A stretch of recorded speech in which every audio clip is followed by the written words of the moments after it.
episode 65. It is Thursday, the 2nd of September, and I'm going to just wait and see if everyone comes back in. There we go. Everyone's heading back in now. Let me know how the video is tracking. So with any luck, it will be tracking a lot better for us this time round. It could be knocking out because we're still in the throes of our recent hurricane, or as you call it, a tropical cyclone. Yeah. See, for me, terrible. You're actually looking quite. You're actually. I'm actually able to see and talk to you quite well. So I'm kind of hoping it is just the program. So it's doing okay at the moment. Thanks, Denise.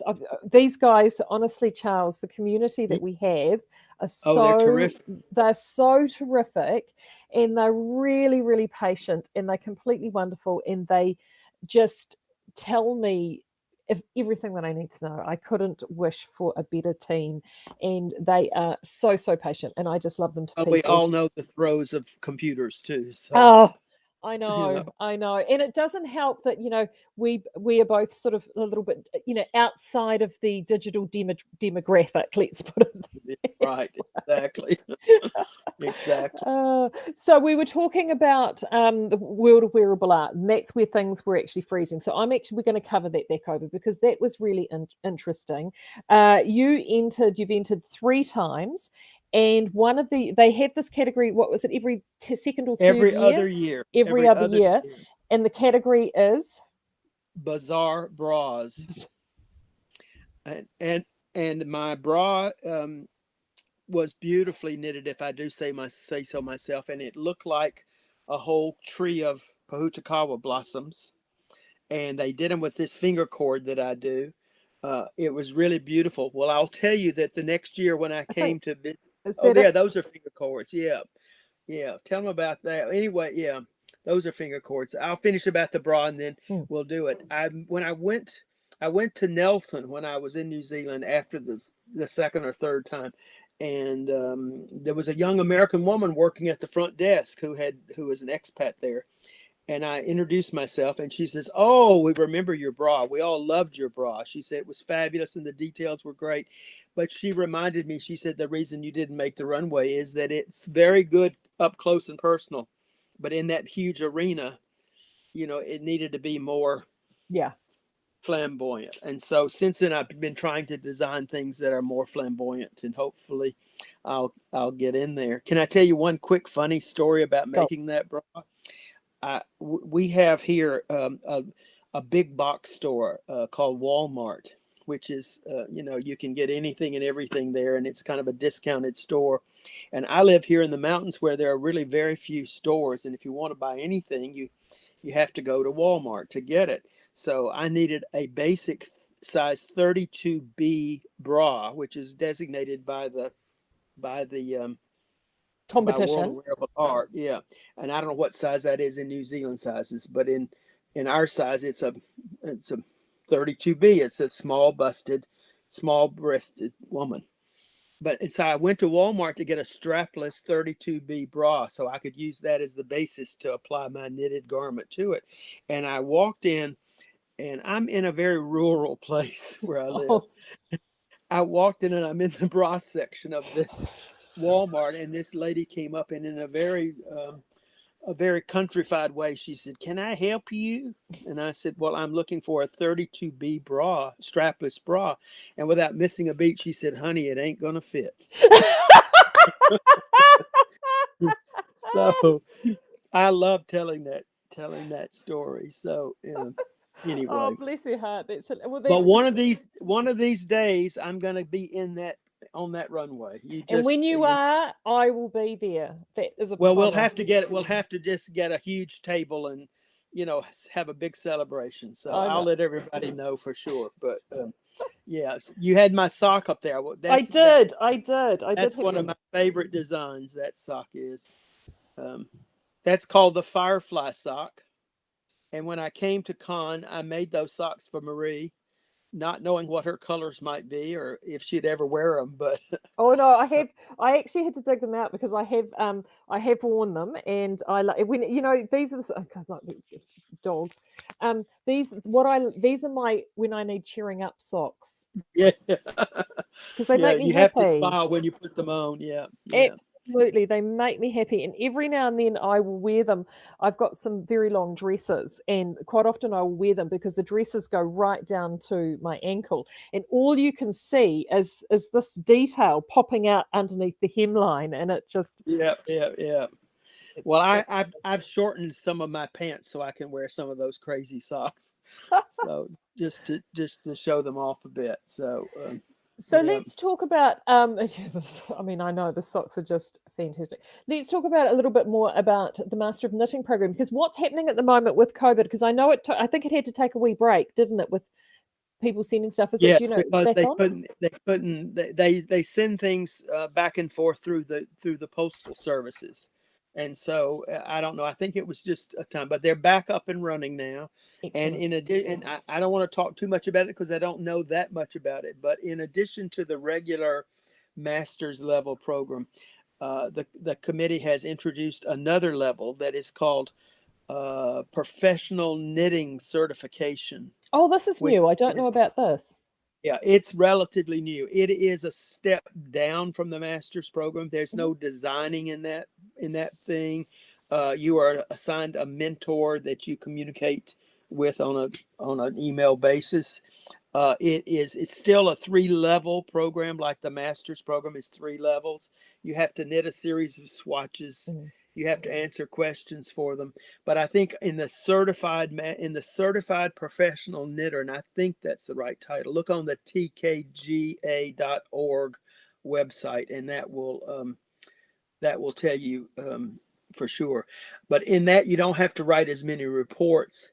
You don't have to design as much as you do in the masters. Mm. It's like getting an associate's level degree as opposed to a Your master's degree. yeah, yeah. Yeah. So people might be interested in that, but Yeah.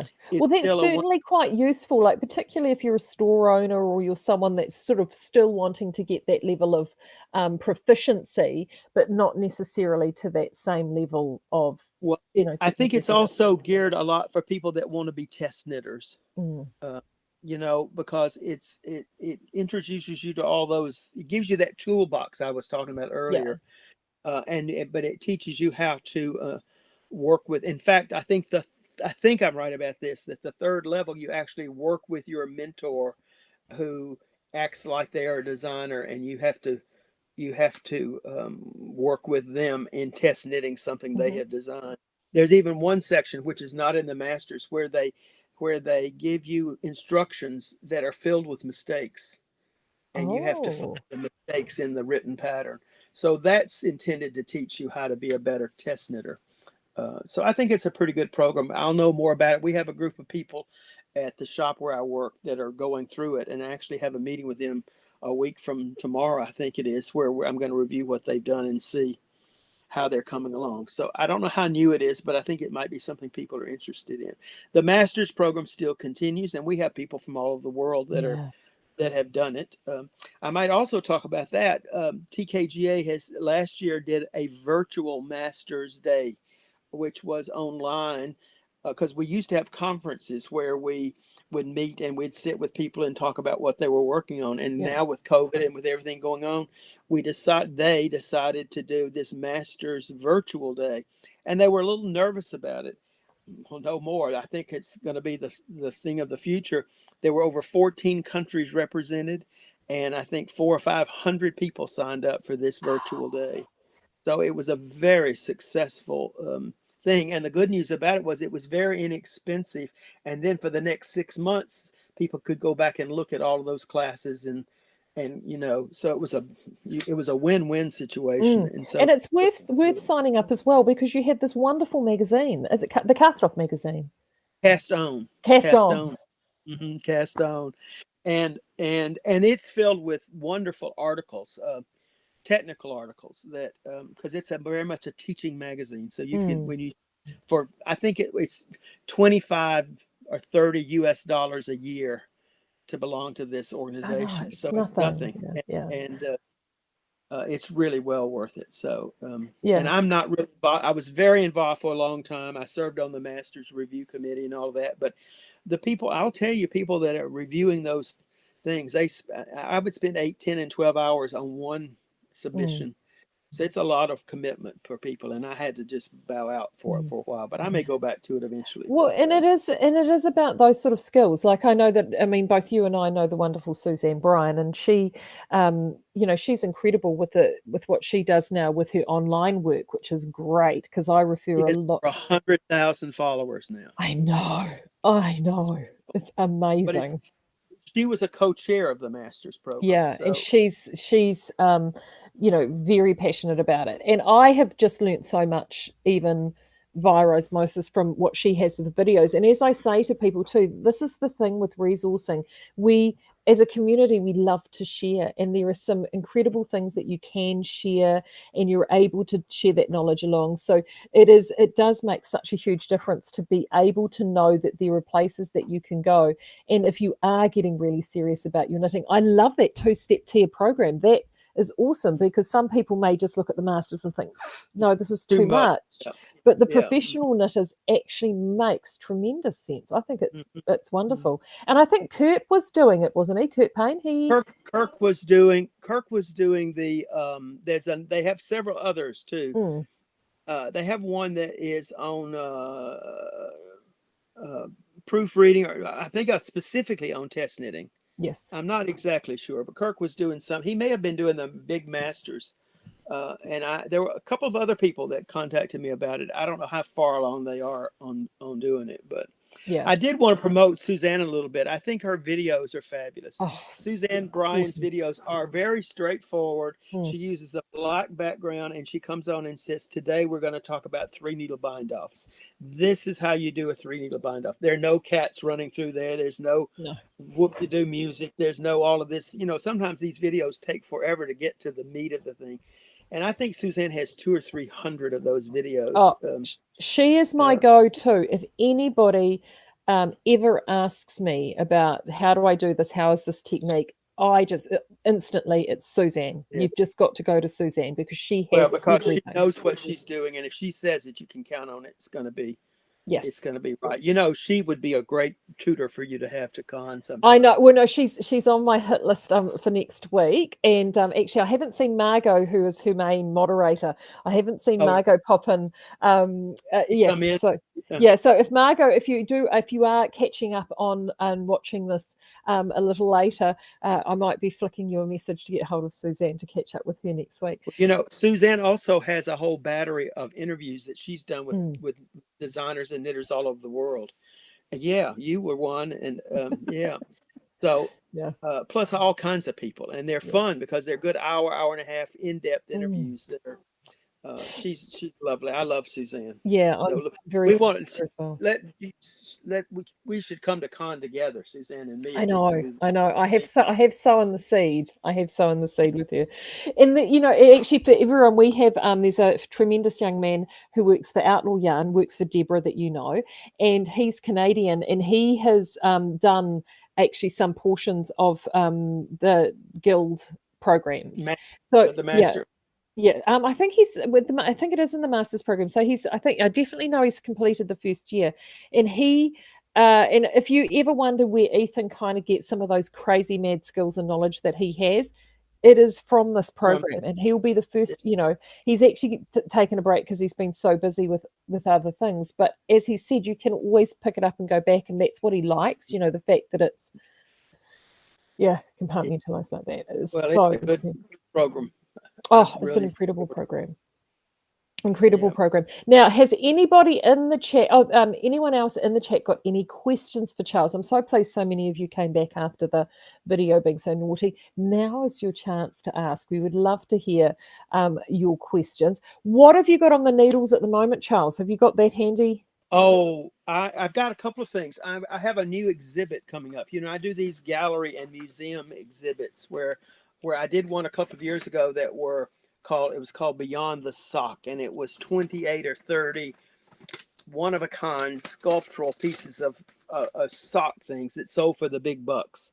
because it's museum and the art world out there. You know, it was fun. I even did 2 socks for that were knitted with glow in the dark things. And we created special columns with black lights in them. So is it the Dancing with the Stars sock? Was that one in that one? That's one of them. That's not a glow in the dark, but that's one of them that was in that exhibit. Well, my next exhibit is opening next February, and I'm just pulling this out. It's called In the Round, and it's going to be 300 or 400 discs that are mounted to the wall. Different, you know, can you imagine a wall full of 300, 400 discs of little knitted, they look like boobies almost, don't they? I hadn't thought about that till I put that up there, but you better not go back to Walmart with those and ask for a brow chart. You won't know what to do. These will all be mounted and they'll be projected. They'll be away from the wall ever so slightly, and as I say, there'll be 300 or 400 or 500 of them, depending on how many I can get done by February. But I'm having a good time with this, and I may even, since it's called Knitting in the Round, I may do some spheres or some, I don't know what all this there. I've also, let me pull this over. This was fun. I was asked by a nature center last summer, not this year, but last summer. I was asked by a local, well, an hour and a half away, a nature center to come to their center and sit in their garden. Me, along with several other artists, to sit in their garden once a week and be inspired by our surroundings and to create artwork, which then we gave a piece of that artwork to them. And at the end of the season, there was a big party and they auctioned off our artwork and made money for them. And I did a series. I'm sitting in this nature center. So what do? I decided that I did a whole series of 30 birds' nests with eggs in them, and some of the birds' nests are bright red with purple eggs, and so I had a good time sitting there knitting birds' nests. So that was fun. Right, I actually do practical knitting. What's on my needles right now is a simple vest that it's a bottom up vest. I'm almost to the underarm, and it's on a size 2.25 needle, I think. So it's a fingering weight yarn, but isn't it pretty? It's called Dragon's Breath or Dragon's Skin or something like that. It's just that's a knit. Lovely. I can't, I love Barbara Walker's books. Her Stitch dictionaries. You know her Stitch, and this is from one of her. This pattern is from one of those. I don't know if you can see it. I think it's going to block out beautifully. And it's just I wear a lot of vest because I'm in the southern part of the United States, and it never gets too terribly cold. A little bit colder than you get in Napier, but so I wear a lot of vests. So this will be a vest. So I'm almost to the underarm, and then I just have to do the upper. So that's what I'm working on. What else am I working on? I've tried to not I try not have more than one project on my needles at a time, because if I did, I'd have 50. I would start them. I will give you a sneak preview. I probably shouldn't do this, but I will do this anyway. TKGA has an annual contest where it's a design contest, and this year it's called Heads Up. And they've asked people to design things to be worn on the head of some kind. I jumped the gun a little bit because it's not due till October or so, but I went ahead and got mine done, and I'll give you a sneak preview. This is a hat. Let's see if I can get it. Oh, wow. This is a hat that I am submitting to that contest. It's done in fingering weight yarn, and I'm trying to find the best angle for it. But I think I like it. It's like a feather and fan detail in the middle of all those traveling stitches. Well, it's a little more than feather and fan. Yeah. Feather and fan would certainly work, but this came from the Japanese Stitch Bible. Gail Rom edited that. She'd be another person for you to get on here sometime. Gail, do you know her or know of her? No. Do you know the Japanese Stitch Bible? Yes. Yes, I have that. Yes. Well, she edited that book. She lived in Japan for 3 or 4 years and became friendly with the Japanese woman that did all that. So Gail put it into English and she translated it. She's a fabulous person, and she would make a great interview for Mm. you. But anyway, this is adapted from the Japanese Stitch Bible, so it's more It's complicated. yeah. It's a lot more complicated than Feather and Fan, but Feather and Fan would work for that.